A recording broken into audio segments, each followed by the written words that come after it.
Hello and welcome to Football Daily, where in honour of the upcoming African Cup of Nations, we're looking at 11 players with African heritage who chose to represent European countries instead.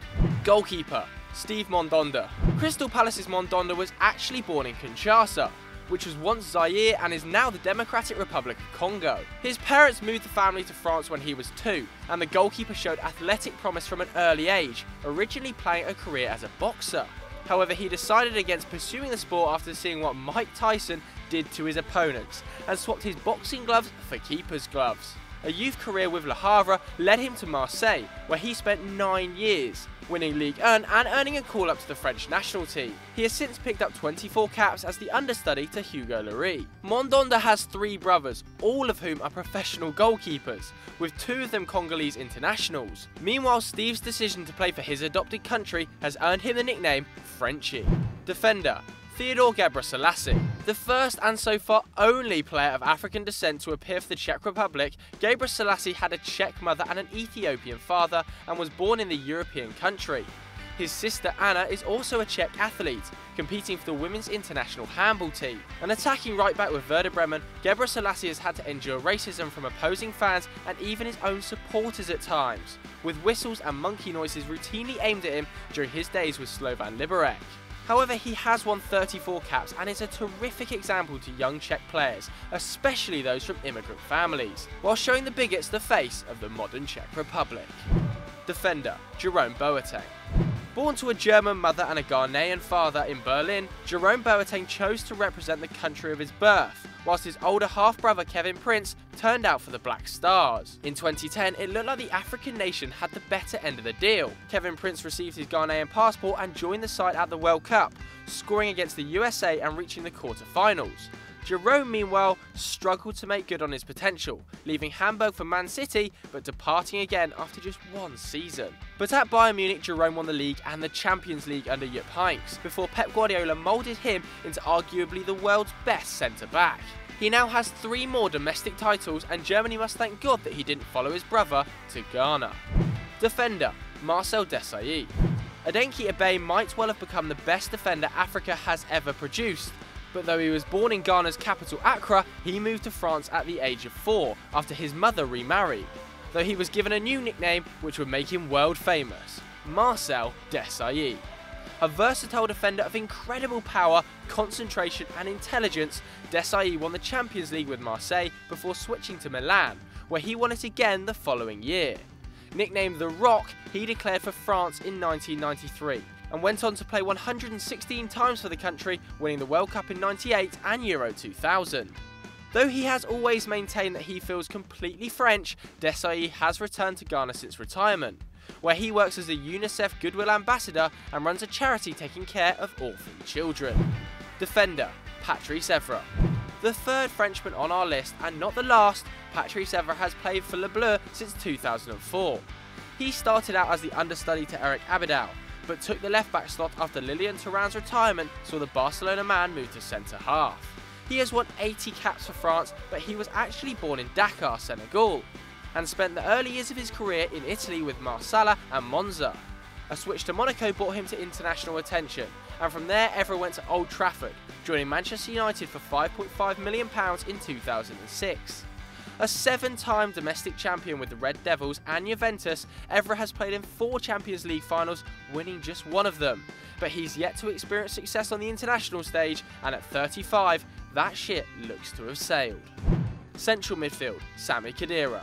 Sami Khedira actually has a Tunisian father, and could have played for the North African nation despite being born in Stuttgart. As a child, Khedira practiced his skills during holidays spent in Hammamet, his dad's hometown, on a dusty, overgrown pitch. Khedira's grandparents still live there, but the aggressive midfielder chose to play for Germany and earned his first call-up in 2009. In 2014, he won the World Cup and the Champions League, adding 2 more medals to his 3 league titles with Stuttgart, Real Madrid and Juventus. Khedira has both German and Tunisian passports, but claimed he never considered ditching Die Mannschaft, saying, "Manners in Tunisia are much looser than in Germany. I always notice that when I see the children there. They're raised differently and they're more cheeky. I can't really relate to their mentality." Central midfield, Patrick Vieira. Like Patrice Evra, Vieira is Senegalese by birth, but became the beating heart of the greatest French side ever, driving them on to global and European glory in '98 and 2000. The rangy midfielder was one of the most gifted players of his generation, equally comfortable breaking up play or smashing through defences on his way to goal.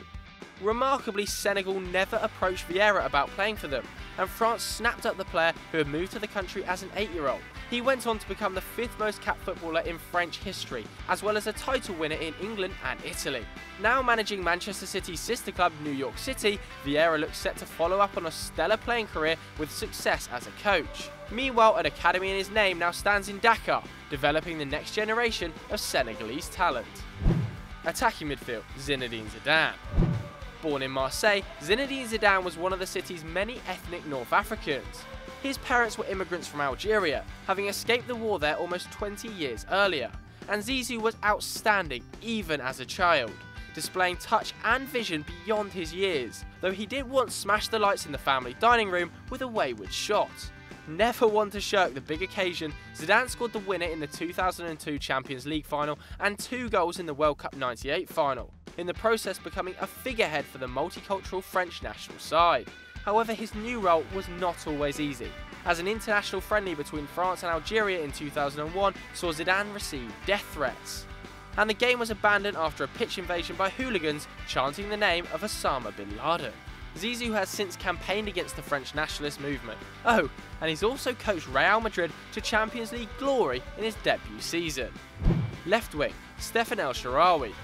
The man with the best nickname in football, the Pharaoh, is so named because his father is Egyptian. El Shah claims to follow Egypt's fortunes more closely than he follows club football, and, since joining Roma, has acknowledged his heritage with a pyramid celebration alongside Mo Salah. El Shaarawy was initially rejected by Egypt, as the country, fresh from 3 consecutive African Cup of Nations wins, felt they didn't need the youngster. He started playing for Italy's youth instead, making his senior debut at 19 in 2012. Though yet to make good on his world-class potential, the Italian is still just 24, and looks to have finally settled under Spalletti at Roma. With blistering pace, a wicked right foot and a seriously eye-catching haircut, El Shah could yet become a star. Forward, Mario Balotelli. Balotelli broke into the Inter Milan first team when he was just 17, scoring a goal every 3 games and winning the treble under Jose Mourinho in 2010. Though born in Sicily and placed into foster care with an Italian family at 3, Balotelli's birth parents were Ghanaian immigrants, and the Black Stars tried to call him up when he was 16. Mario refused, saying he would wait to obtain an Italian passport in the hope of representing the Azzurri, and he eventually got his wish, making his debut for the senior side in 2010. At Euro 2012, he became the first black player to feature for Italy at a major tournament, starring as the team reached the final. As erratic as he is talented, Balotelli is now at Nice, after a few years in the wilderness, having missed out on the Euro 2016 squad. But with 6 goals in his first 6 games in France, things are once again looking super for Mario. Right wing, Eusebio. Regarded by many as the greatest Portuguese player of all time, Eusebio didn't set foot in the country until he was 18. The great man was actually born in Mozambique, which was then a Portuguese colony, and almost joined Juventus at 15 after scoring 77 goals in just 42 games for his local side. Speed was Eusebio's gift, both of foot and of thought. One contemporary called him cat-like, so fast and imaginative, and he then bamboozled defenders with a drop of a shoulder, a change of pace and his anticipation. He became temporarily Portugal's most capped player and top scorer, netting 41 in 64, while he managed better than a goal a game during his club career. Having learnt the game barefoot on the streets, Eusebio went on to win 11 league titles, the European Cup and the Ballon d'Or. But more remarkable is how a young black man from a country mistreated and overlooked by their colonists rose above his contemporaries and became known as Ore, the King. So there we have it, but what do you guys at home think? Let us know in the comments below. And if you enjoyed this video, why don't you click here for loads more great content and down there to subscribe. And as always guys, we'll catch you later.